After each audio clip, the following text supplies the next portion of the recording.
Olá, tudo bem por aí? Por aqui tá ótimo e hoje nós temos um papo muito produtivo. Vamos ter um papo cheio de informações com ela, eu fiz até uma cola. Ela é ginecologista, nutróloga e agora mais recentemente sexóloga também. Comigo aqui hoje, Adriana El-Haj. Tudo bem, Adriana? Tudo, é um prazer poder estar aqui contigo. Já te agradeço por ter aceito o nosso convite e vindo até aqui para a gente bater um papo hoje. Espero que a gente possa rechear aí seu programa com um monte de novidades, um monte de coisa interessante para as mulheres. Ah, maravilhoso. Por falar nisso, né, Adriana, eu quero que tu conte um pouquinho pra gente sobre você. Quem que é a Adriana? Já tem muitos anos, né, de carreira, bastante conhecida aqui na nossa região. Como é que até começou a profissional Adriana El-Haj, né, nossa médica de hoje? Bom, eu já estou aqui na região, em Rio do Sul, já há 26 anos. Cheguei aqui já ginecologista, montamos o nosso consultório juntamente com o Dr. Amir, que é meu esposo, cirurgião plástico, e a gente começou a nossa trajetória. Não foi fácil no início, começamos do zero, chegamos aqui do zero, recém-acabados, finalizada a nossa especialização, chegamos aqui, montamos a nossa casa, montamos a nossa clínica e começamos a trabalhar. E foi um caminho bastante árduo, difícil, mas a gente é muito vitorioso e a gente é muito feliz com a cidade de Rio do Sul, que hoje praticamente ela nos deu tudo o que nós temos até hoje, inclusive os nossos filhos. Então a gente tem 2 filhos que aqui nasceram, é o Adriel e a Mahaila. O Adriel hoje já é médico, já é um cirurgião. Seguindo os passos dos pais. Seguindo os passos, e a minha filha, Mahaila, se forma nesse final de ano, mais uma médica, também seguindo a profissão aí da medicina, e a gente está muito feliz. Claro que a gente não consegue, a gente consegue ser um norte para os filhos, mas a gente fica muito felizes porque eles estão seguindo a carreira médica, que a gente acha que é uma das profissões mais brilhantes e que mais ajuda as pessoas, e que é uma carreira que exige demais do profissional quando ele realmente gosta do que ele faz. Eu não tenho filhos ainda, né? Mas eu creio que deve ser um orgulho muito grande ver os filhos seguindo os passos também dos pais, né? Não dá esse sentimento? Nossa, é muito orgulho, sabe? E a gente costuma falar para eles que eles têm que simplesmente serem melhores do que nós. Então, é o que a gente pede, que eles sejam profissionais de fato, que eles amem a medicina da mesma forma que nós amamos e que eles possam não só seguir os nossos passos, mas assim, voarem alto com todo o conhecimento, tudo que a gente pode proporcionar hoje para eles. Adriana, doutora, e como é que você iniciou na medicina? Isso também já é uma profissão que traz já de família ou não? Não. Como foi isso? Não. Quando eu pergunto para os meus pais como que veio a medicina na minha vida, os meus pais contam que aos 5 anos de idade eu já falava que eu ia ser médica. Olha só. Eu ia ser a médica que tirava o bebê de dentro da barriga das mamães. Isso aos 5 anos de idade. Então, a medicina ela já nasceu, acho, dentro de mim. Não tenho parentes. Hoje eu tenho vários parentes médicos, mas naquela época não tinha. Olha. Então, realmente foi algo que veio comigo. E eu não consigo me ver fora da medicina, né? Uhum. Hoje eu sou muito empreendedora no que eu faço, mas eu estou sempre lá, frente a frente com a minha paciente, cuidando dela, buscando novas tecnologias, novos tratamentos, porque eu não consigo me ver sem ser médica, ginecologista, hoje com outras especialidades também. E as outras especialidades que hoje eu tenho, nutróloga, ela veio agregar a área da ginecologia. Então hoje, além dos tratamentos ginecológicos, o que eu faço? Eu melhoro a alimentação das minhas pacientes, eu melhoro o suporte nutricional com suplementos, com as reposições hormonais necessárias. Então, é um conjunto de fatores que se agregam nessa mulher que vai passando por diversas fases aí da vida, os desequilíbrios hormonais, as mudanças com relação à saúde. E, por fim, a cerejinha do bolo hoje é a parte de sexologia. Então, hoje eu também sou pós-graduada em sexologia, que é uma especialidade que veio por último, porque hoje eu criei uma marca nova que se chama Intime Care. E a Intime Care, o que é? É uma clínica especializada nos procedimentos íntimos femininos. Então, hoje a gente pega essa mulher que está com dificuldade na relação sexual, a gente usa tecnologias como laser íntimo, radiofrequência, ultrassom microfocado. Hoje a gente faz cirurgia íntima, a gente faz os tratamentos que embelezam, eu chamo de princesa, embelezam a princesa dessa mulher, que às vezes passa por dificuldades, por baixa autoestima, e a gente consegue devolver a ela uma vida sexual saudável. Então, esse é o nosso trabalho hoje. Pois então, temos muitos assuntos, né, para tratar e hoje, assim, vamos falar especificamente dessa questão hormonal nas diversas fases, né, da vida da mulher, né, como a gente estava até conversando um pouco antes de iniciar a gravação, a mulher, o homem também passa, né, pelas suas distinções ali na questão hormonal ao longo da vida, mas a mulher ela tem isso mais marcado, isso mais aflorado, podemos dizer assim, né, doutora? Então, vamos, começando já na parte da adolescência ou até mesmo no final da infância, qual que é o marco ali para a mulher que a gente começa a perceber essas questões hormonais florescendo? Bom, eu acho que a mulher é cheia de fases, né? É uma Muitas, mulher de fases. Literalmente. Isso. Se a gente for pensar assim num marco importante, eu diria que a mulher tem vários marcos importantes. Mas vamos citar assim o primeiro, que eu acho que seria a primeira menstruação, né? A primeira menstruação, ela indica que essa mulher ela está madura hormonalmente, madura a ponto de ter o sangramento mensal, de ter atingido um pico hormonal. E esse pico hormonal é o que vai fazer ela desenvolver os seus caracteres secundários, que é o desenvolvimento das mamas, dos pelos, o desenvolvimento da sua genitália, que vai culminar com a menstruação. Então, quando a menina menstrua, é um marco dentro da família, dentro de um lar. Quem tem filho adolescente sabe do que eu estou falando, né? É uma novidade dentro de casa. Depois, tem outros marcos importantes que eu vejo, que seria o período da gestação, que quando a mulher vai gestar o seu bebê. Então, nesse momento, a mulher passa por muitas transformações. É um turbilhão dos hormônios. Os nossos ovários estão a 1000 para manter uma gestação saudável. Então, a mulher passa por transformações emocionais, transformações físicas, né, com a gestação, e é uma transformação que vai culminar com uma gestação com um bebê que vai nascer no final dessa gravidez.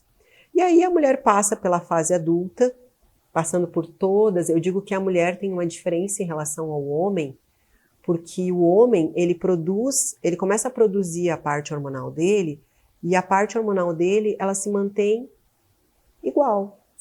Estável. Ela não tem as oscilações que nós mulheres costumamos ter todo mês, com o ciclo menstrual. Então, a partir do momento que nós menstruamos, nós vamos ter todo mês um ciclo que ele varia na produção hormonal, e essa ciclagem é que gera as alterações que nós mulheres sentimos, que é a TPM, que é a irritabilidade, que é a retenção de líquido, que é a dor no seio, que é toda uma mudança no nosso comportamento, né, que as mulheres sentem, que os maridos, os companheiros reclamam, né? E aí chega um ponto onde a mulher atinge essa fase adulta.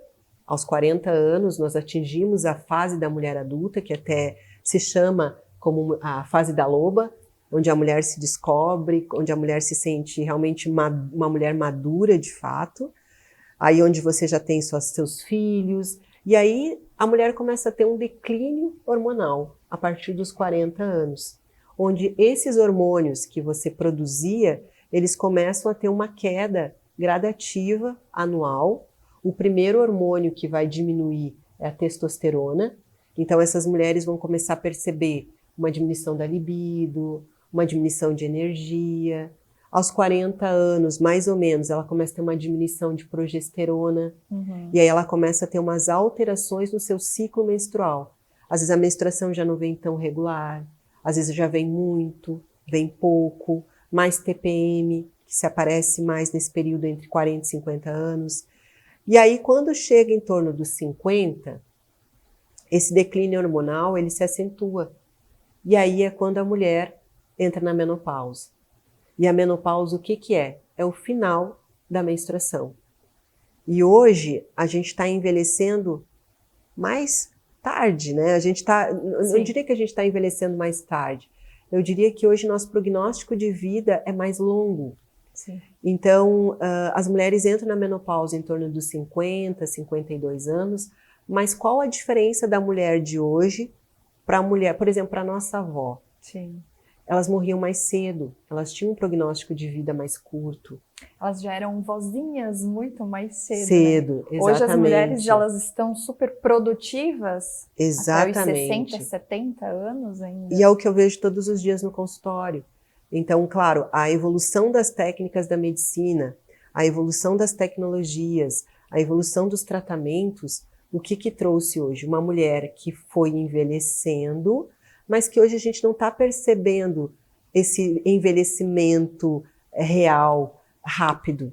Então a gente está vendo esse envelhecimento mais lento, felizmente. E hoje nosso prognóstico de vida está em torno de 90, 100 anos, e as mulheres querem viver bem, querem viver com uma vida sexualmente ativa, querem viver ativas, né, produtivas. Então eu diria que hoje a mulher é a nova mulher dos 40, é a nova mulher dos 50, é a nova mulher dos 60, dos 70, dos 80, que ela quer se manter produtiva, ativa e bem, saudável, né? A gente estava falando sobre TPM, né? Eu vejo assim que é um curto espaço de tempo, né? Em um mês a mulher ela passa por várias mudanças, né? Em apenas um mês. A gente tem como diminuir alguns efeitos dessa TPM ou não? Tem. Ou é se entregar para eles? Tem. Existem vários tabus que a gente pode desmistificar hoje, né? Por exemplo, as mulheres acham que a gente tem que passar por TPM. As mulheres acham que a gente tem que sofrer com cólica menstrual. Muitas mulheres acham. As mulheres acham que a gente precisa entrar na menopausa, passar pelos calorões e tá tudo bem porque faz parte realmente do ciclo natural, né? Se a gente for pensar culturalmente, faz parte do nosso ciclo natural de vida, mas não há necessidade nenhuma da gente passar por isso. Então, como amenizar os efeitos dessa TPM? Por exemplo, hoje você tem tratamentos naturais que aliviam. Por exemplo, hoje tem plantinhas, alimentações que a gente pode lançar mão que aliviam esses sintomas de TPM, porque eles nada mais são do que uma alteração hormonal. Então você consegue reduzir essa alteração hormonal. Hoje você pode lançar mão de suplementos que ajudam. Hoje você pode lançar mão de medicamentos que ajudam. Então, por exemplo, mulheres que têm uma tensão pré-menstrual extremamente acentuada, mulheres que têm um ciclo menstrual muito irregular, com fluxo menstrual muito intenso, mulheres que têm muita dor nas mamas. Esses sintomas, eles estão muito relacionados a uma diminuição de progesterona. Então, se eu modular essa progesterona, eu consigo reduzir esses sintomas. Ou seja, é só eu modular os hormônios da mulher. Então, eu consigo aliviar os sintomas de maneira que ela não tenha uma TPM tão acentuada, né? Eu consigo fazer com que essa mulher tenha atividade física, às vezes mais acentuada nesse período, porque o exercício físico, naturalmente, ele vai liberar mais hormônios. Eu consigo melhorar a alimentação e usar alimentos específicos nessa fase para essa mulher, porque esses alimentos vão ajudar a amenizar esses sintomas da alteração da progesterona. Eu consigo usar, às vezes, alguns suplementos que ajudem a amenizar esses sintomas. Então, o que a mulher precisa é ter essa orientação e desmistificar que a gente obrigatoriamente tem que passar por isso. Já somos tão acostumadas, né? Desde os 13, 14 anos, quando vem a primeira menstruação, passa a vida inteira, acaba sofrendo a vida inteira, né? E falar assim, alimentação. Tem algum alimento que é um segredinho assim que a gente pode, chegou perto de iniciar o ciclo menstrual, come isso para dar uma ajudada? Tem vários alimentos. Eu vou, assim, a gente pode variar de acordo com os sintomas, mas assim, ó, os alimentos que têm óleo de linhaça, você pode tanto comprar a linhaça dourada nas casas de grãos, e você pode inserir nesse período. O óleo de linhaça, ele é rico em ômega 6, e ele ajuda muito nesses sintomas. Os alimentos que têm grãos, por exemplo, amêndoas, castanhas, eles também são ricos em vitaminas e minerais que ajudam a aliviar esses sintomas. Existe um suplemento à base de magnésio, o magnésio que a gente compra nas lojas de suplementos também, ou nas lojas de produtos naturais. O magnésio, ele é um suplemento extremamente potente que ajuda as mulheres a relaxar nesse período, diminui dor, ele tem um efeito analgésico, relaxante muscular e ajuda a acalmar, porque ele ajuda as mulheres a dormir melhor nesse período. Acalmar é bem importante, Isso. né? E o ômega 3. O ômega 3 também é uma gordura boa, que ajuda demais as mulheres a aliviar os sintomas desse período, ajuda as mulheres no controle dos hormônios. Então, são só algumas dicas aqui que eu estou passando, né? Mas que podem ajudar muito você a passar por esse período de uma forma mais amena e de forma natural. Perfeito.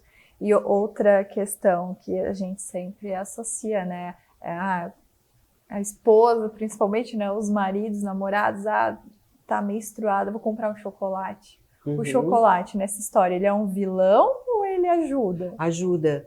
Porque, assim, as mulheres nessa fase, elas têm uma alteração na produção de serotonina. Serotonina é um neurotransmissor que ele é chamado de hormônio da felicidade. Sim. E nesse período, as mulheres têm uma queda da produção de serotonina. E o que o chocolate faz? O chocolate, o café, são excelentes na produção ajudam a aumentar a produção de serotonina. Então, eles ajudam a amenizar esses sintomas. Então, não é à toa que as mulheres procuram chocolatinho nessa fase. Parece que a gente sente uma vontade Sente mesmo, uma necessidade. Né? O corpo, ele pede realmente como uma necessidade. Ele pede, realmente. E já que estamos falando em dicas, né? E quando a mulher chega na fase de menopausa, a gente sabe que daí é uma situação mais complexa, né? Mais complexa ainda. Existem, de repente, alguma alimentação mais natural que tem como indicar, assim, que não tem efeito colateral, né? Para essas mulheres que estão entrando na menopausa? Sim, olha só, eu escrevi até um livro, né? No livro eu tenho todas as dicas sobre como desmistificar, né? Quais são os mistérios que a menopausa envolve e como desmistificar esses mistérios. E lá eu coloco 7 passos para que essas mulheres tenham uma menopausa de forma saudável. E o interessante é que esses 7 passos são os passos que eu sigo, são os passos que eu faço. Então o livro ele conta muito a minha história e ele conta muito o que eu utilizo no consultório com essas mulheres e que dá resultado. Então o que eu falo para elas? O que é importante você fazer? Ter uma alimentação saudável. Quando a gente fala de alimentação saudável, principalmente nesse período da menopausa, é você ter uma alimentação menos inflamatória. E o que é uma alimentação menos inflamatória? É menos trigo, menos leite, menos sal e menos açúcar. Então, se eu ingerir uma quantidade menor desses alimentos, eu vou ter menos inflamação no meu corpo, essa paciente vai ter menos retenção de líquido, menos ganho de peso, que acontece na menopausa. Então, a gente fala descascar mais e abrir menos pacotes. Comer menos trigo, menos leite, tomar muita água, que é muito importante nessa fase da menopausa. A alimentação, basicamente, é isso. Tem alimentos chaves? Tem, eles estão ali no livro. O que mais a gente precisa? Exercício físico, porque durante o exercício físico, você vai liberar vários hormônios naturalmente. Você vai liberar alguns neurotransmissores que vão te ajudar a dormir melhor, ter mais energia, aumentar a produção de testosterona de forma natural. A terceira coisa que eu indico é a gente ter uma boa higiene do sono, dormir bem. Dormir bem alivia vários sintomas, como dor, irritabilidade, estresse. Então, ter uma higiene do sono é você aprender a ter um sono de qualidade, que eu também ensino ali no livro. A quarta coisa é você aprender a trabalhar a emoção. A gente não consegue ter saúde se a gente estiver com raiva, mágoa, tristeza, depressão. E trabalhar a emoção é importante para que a gente não transforme essa emoção numa doença, num câncer, numa doença autoimune, em alguma alteração de saúde, uma gastrite, por exemplo. A quinta coisa que eu coloco ali é você tirar um momento do seu dia para meditar ou rezar. Por que isso? Para você aprender a desacelerar o seu cérebro. Hoje a gente vive num mundo VUCA, onde as pessoas estão sempre correndo atrás da máquina, e a gente precisa parar durante 5, 10 minutinhos durante o dia para fazer essa desaceleração. Isso vai ajudar a sua mente a se reconectar com o seu corpo e você entrar em sintonia e diminuir a sua agitação diária, a sua ansiedade durante o dia. A sexta coisa que eu coloco ali é a gente aprender a equilibrar os hormônios, e eu ensino que você pode equilibrar esse hormônio com a alimentação, você pode equilibrar esse hormônio com a atividade física, com suplementos naturais, ou você pode fazer uma reposição hormonal, que pode ser também de forma natural ou utilizando realmente algum hormônio. E a sétima coisa que eu coloco é para as pessoas buscarem uma conexão entre o seu corpo e a sua mente. O que é essa conexão? É a gente entender que a gente aprender a escutar o nosso corpo. Se hoje eu acordei e eu tô com dor de cabeça, por que eu tô com dor de cabeça? Se hoje eu acordei e eu tô com uma dor nas costas, por que eu tô com uma dor nas costas? Quando a gente aprende a escutar o nosso corpo, a gente evitaria um monte de situações, evitaria depressão, evitaria ficar doente, evitaria uma série de consequências que vêm de a gente não ter escutado o nosso corpo. Porque a partir do momento que você aprende a ouvi-lo, você começa a entender ou a prevenir, melhor falando assim, a prevenir várias e várias doenças que elas vêm, mas antes delas aparecerem, elas foram te avisando, te avisando, te avisando, só que você não parou para prestar atenção nisso.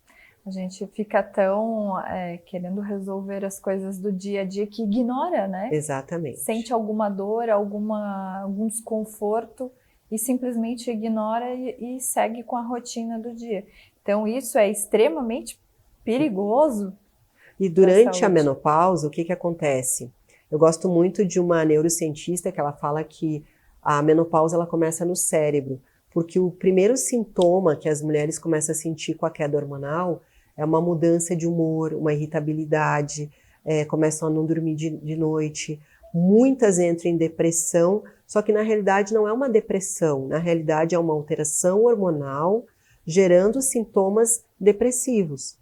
E se a mulher aprender como lidar com esses sintomas que vêm com a menopausa, a gente estaria evitando o uso de muitos medicamentos para dormir, a gente estaria evitando muitos medicamentos antidepressivos. Só que as mulheres, elas foram condicionadas a entender que a menopausa é assim, que eu vou passar por isso, e tá tudo bem. Só que a gente precisa desmistificar que a menopausa, a gente precisa passar por tudo isso. Então eu sempre falo que foi na menopausa onde eu aprendi a me reconectar, foi onde eu aprendi a ser mais produtiva, onde eu consegui me encontrar de fato assim como mulher. Né, ser muito mais produtiva na minha vida. Hoje eu faço muito mais coisas que eu fazia antigamente. E hoje a gente vê que muitas mulheres, quando a gente começa a perguntar para elas como está sendo sua menopausa, ela fala, horrível. Nossa, eu me sinto muito mal, eu estou muito mal, estou muito para baixo, estou muito depressiva. E hoje o que a gente quer mostrar é isso, que não, que ainda existe muita coisa que você pode fazer desde que você entenda como conduzir a sua menopausa. Doutora, já que estamos falando sobre isso, para as mulheres mais jovens que ainda não entraram no período de menopausa, existe alguma coisa que a gente já possa fazer como prevenção de sintomas ou para se preparar para essa fase? Bom, eu acho que o básico para todos nós que buscam ter saúde, eu digo assim, ó, você vai acumular bônus, né? É no mínimo a gente mudar um pouquinho a nossa alimentação e fazer exercício físico. Quando eu pego mulheres no consultório que não faziam atividade física e que de repente elas começam a fazer uma atividade física regular, Em um ano, a transformação ela é tão grande, a gente vê tanta mudança, tanto nos exames laboratoriais, quanto nos exames que a paciente faz de imagem, ganho de massa óssea, ganho de massa muscular, melhora de colesterol, diminui o risco de diabetes. Sabe, se todas as pessoas tivessem noção do quanto é importante você melhorar a sua alimentação, e melhorar a alimentação e a atividade física, já vai dar o ó, já vai ser muita mudança e você já vai estar ganhando bônus para quando você chegar na maior idade, você ter esses bônus para você poder utilizar. O melhorar a alimentação é o básico que a gente já conhece. Reduzir o trigo, reduzir o leite, reduzir o máximo que você puder de açúcar, o máximo que você puder de sal. Quando eu falo reduzir, eu não digo para a gente tirar trigo, tirar o leite, a não ser aquelas pessoas que são intolerantes. Mas assim, ó, se eu posso substituir, por exemplo, no café da manhã, meu café da manhã hoje, eu substituí o pão pelo ovo. Uhum. E outra coisa que eu comi foi um abacate. Então, o que eu substituí o pão, eu comi meio abacate e comi um ovo mexido. Sim. Até o meio-dia eu não senti fome. Porque o que eu consumi ali? Eu consumi uma proteína que vai me trazer mais massa muscular, vai me trazer mais energia e vai me trazer menos fome do que se eu comesse o pão. Porque o pão, ele vai me dar o quê? Alto índice glicêmico, ele vai me dar mais fome logo em seguida. Então as pessoas precisam aprender a comer de forma correta. E a gente não precisa passar fome. Eu não passo fome. Eu como super bem, só que eu mudei alguns alimentos. Em vez de tomar refrigerante, o que eu tomo? Água, um suco natural. Ao invés de tomar um café com leite, o que eu uso? Eu prefiro tomar um chá, né? Ou um café preto mesmo. Então eu substituí os alimentos. Em vez de usar o sal refinado, o que eu substituo pelo sal rosa, o sal marinho ou o sal grosso? Então essa substituição de alimentos é o que vai fazer a diferença. Por exemplo, à noite, antigamente, o que eu fazia? Eu tomava um café com pão, biscoito. Hoje, o que eu como à noite? Eu janto. Eu prefiro comer comida, uma salada com uma carne, legumes, uma sopa, do que eu comer pão, café. Isso é muito mais saudável a alimentação que eu tenho hoje. Além de não ganhar peso, além de manter mais saúde, eu estou muito melhor alimentada com alimentos que vão fazer a diferença. Perfeito. E a gente falou de alimentação e exercício físico. O exercício físico tem alguma quantidade de vezes por semana para fazer o exercício ou de tempo, né? O recomendado é pelo menos 3 vezes por semana. E aí você tem que fazer pelo menos uns 45 minutos de atividade física. Dependendo da faixa etária, eu recomendo que as mulheres façam musculação. Por que musculação?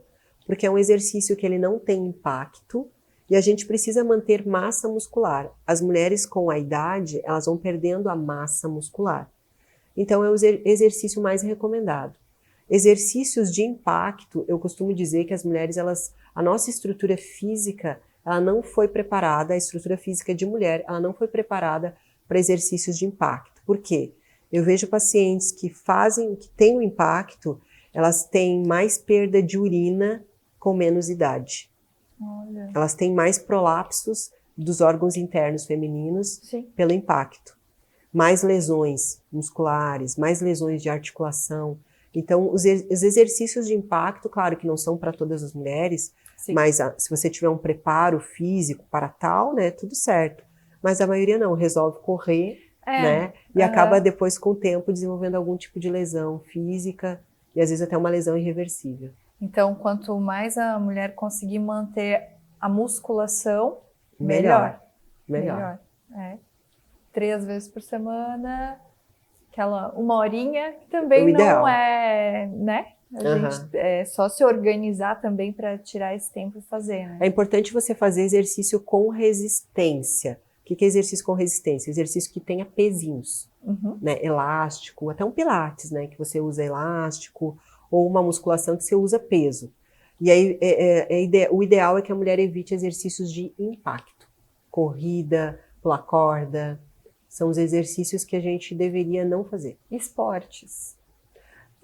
Eu não tenho, não diria assim, fazer um esporte específico, mas eu acho hoje o beach tênis excelente, né? Um esporte que ele é atrativo, que tem levado um monte de gente para as quadras. O importante é se exercitar. Às vezes tem paciente que fala assim, doutora, eu não tenho tempo de fazer atividade física. Eu digo assim, liga a televisão, bota lá um vídeo no YouTube, uma música, e começa a dançar. Vai dançar. Dança dentro de casa, já é um bom exercício. O importante é se movimentar. O corpo foi feito para se movimentar. Maravilha. E doutora, um outro assunto assim que eu gostaria de entrar, tem a sua mais recente formação, né, como sexóloga. Por que buscou essa formação? No que ela acaba contribuindo, né, para os outros atendimentos que já são realizados? Bom, hoje eu tenho uma empresa, então, que ela cuida dos tratamentos íntimos. Então, as pacientes nos procuram para fazer laser íntimo, radiofrequência, ultrassom microfocado íntimo, clareamento, preenchimento, cirurgia íntima. E hoje a gente vê que com esse envelhecimento, as mulheres de mais idade, elas querem ter uma vida sexual.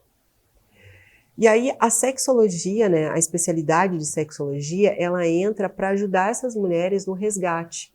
Porque eu costumo falar, o nosso slogan da nossa clínica é a sua transformação que vem de dentro para fora. Então não é simplesmente eu fazer uma cirurgia íntima, não é simplesmente eu fazer um preenchimento, um clareamento, ou uma tecnologia que devolva a ela uma lubrificação, ou que eu melhore uma perda de urina. É essa mulher entender o seu potencial como mulher. Ela entender que no relacionamento dela com o seu companheiro, ela também precisa ter o prazer, não só o seu companheiro, mas ela entender que esse prazer precisa vir de dentro dela, né? É onde a gente ensina a mulher a se descobrir, a se tornar mais feminina, a se sentir bem, se dar valor, recuperar sua autoestima. Então a gente pega muitas pacientes que têm vergonha de tirar a roupa na frente dos seus parceiros. Tem muitas mulheres que sofrem traumas de abusos sexuais. Então, não é assim, às vezes elas vêm em busca de um tratamento, achando que aquele tratamento vai melhorar o trauma abusivo que ela sofreu. E na realidade a gente mostra para ela que às vezes a tecnologia só vai ajudar a diminuir a sua dor física, mas que a gente precisa também curar uma dor interna. E aí é onde entra a questão da sexologia, das sexólogas que a gente tem dentro da clínica, me ajudando também a nós ajudarmos essa mulher a se descobrir, a descobrir a sua feminilidade, a descobrir quem ela é de fato e a ter uma vida sexual com seu companheiro muito mais satisfatória. Então, por isso que eu fiz a especialização de sexologia. E, doutora, entre todas as pacientes ali, né, especialmente, né, com relação as pacientes que procuram por conta de menopausa, por conta de alguma questão hormonal, tem alguma queixa que se sobressai, que as pacientes mais reclamam? Tem alguma coisa assim que se destaca ou realmente é muito individual de cada mulher? Tem N situações, né? Mas assim, muitas mulheres nos procuram, principalmente por queixa de calorão. O calorão, né? É insuportável. Isso prejudica o sono, prejudica a sua qualidade de vida no dia a dia. Essa mulher, ela, por sentir às vezes muito calorão, ela se enclausura, ela não quer sair, ela não quer conversar com ninguém. Se sente, né, desconfortável. Desconfortável. E outra queixa muito frequente é a diminuição de lubrificação vaginal. Então, as mulheres entram na menopausa, estão bem fisicamente, mas aí a hora que elas vão ter uma relação sexual, elas não têm lubrificação. Existem lubrificantes no mercado? Existem vários lubrificantes, mas muitas vezes as mulheres não querem usar ou não sabem qual usar. Então hoje, nos tratamentos que a gente faz, a gente ajuda essas mulheres a voltarem a ter lubrificação e a gente volta a permitir elas de terem uma vida sexual saudável, sem dor, sem desconforto. Então, eu acho que hoje, se eu fosse te falar, as principais queixas que elas nos procuram realmente é isso. Elas buscam melhorar o calorão para ter uma qualidade de vida e elas buscam ter um relacionamento sexual bom, saudável e que realmente ajude elas a ter isso por muito mais tempo. E para a gente encerrar, né, doutora? A doutora já me entregou aqui o livro que ela escreveu, né? Menopausa Sem Mistérios, o Segredo Revelado. Está à venda? Como é que faz para a pessoa adquirir um desses? Sim, a gente fez o lançamento, fizemos o lançamento na clínica de Balneário Camboriú, fizemos o lançamento também aqui em Rio do Sul. A gente está vendendo todo dia. As próprias pacientes compram o livro, presenteiam as suas amigas. Hoje uma paciente comprou para sua mãe, né, para sua mãe ler, que realmente ele é bem instrutivo. E a gente tem na clínica à disposição, né, de quem quiser. E eu trouxe um para você presentear aí as suas telespectadoras. Por falar nisso, o livro está aqui. Eu vou abrir ele depois e eu vou pedir para a doutora assinar. Com certeza. Dar um autógrafo, e esse livro a gente vai fazer, então, um sorteio. A gente vai presentear uma das pessoas que estão acompanhando, que estão assistindo o nosso programa. Então, presente da doutora Adriana para as mulheres que nos acompanham, então. Doutora, quero agradecer muito a presença, ao presente também, muito obrigada. E as portas aqui do Vale Mais Mulher estão sempre abertas para você. Foi um grande prazer passar um pouquinho do meu conteúdo e a gente poder mostrar para as mulheres o quanto é possível a gente melhorar, recuperar nossa autoestima e também entender, desmistificar, né, essas alterações hormonais. Hoje existem muitos recursos que a gente pode lançar a mão e a gente pode ter uma vida muito bem saudável, uma vida muito boa ao lado dos nossos companheiros. Mais uma vez, muito obrigada, doutora. Gente, nós vamos ficando por aqui. Muito obrigada por ter nos acompanhado. Até mais!